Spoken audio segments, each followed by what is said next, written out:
রহমানুর রাহিম। আজকে আমরা হাজির হয়েছি আল্লাহদান প্রতিষ্ঠানের সামনে। এখানে আল্লাহদান প্রতিষ্ঠানের পক্ষ থেকে এই পাগলাকে একটা বই উপহার দেওয়া হচ্ছে। আপনারা দেখছেন একটি বই উপহার দেওয়া হচ্ছে।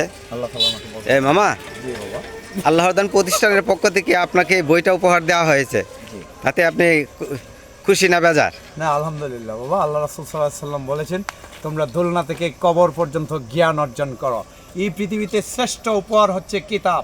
যদি তুমি কোনো প্রকৃত মানুষকে কিতাব দিতে পারো, সে যদি এই কিতাব থেকে শিক্ষা গ্রহণ করে মানব জাতির মধ্যে বিতরণ করে, তাহলে এই শিক্ষা এবং কিতাবের যে সওয়াবের অংশ, এটা আমার মামা আল্লাহর দান।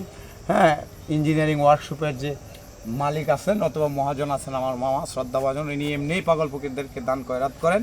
আল্লাহ তাআলা যেন ওনার মনের নেক মকসুদ পুরা করেন, হায়াতে তৈয়বা দান করেন। কি আমি ওনার জন্য দোয়া করি, এবং এই কিতাব থেকে আমি যা গ্রহণ করব আমি মানুষের মধ্যে যতদিন পর্যন্ত বিলিয়ে দেবো, আল্লাহ তাআলা যেন মামাকে সেই পর্যন্ত তৌফিক এবং এটা নেক আমল যেন মামার আমল নয় অ্যাড করে দেন বাবা।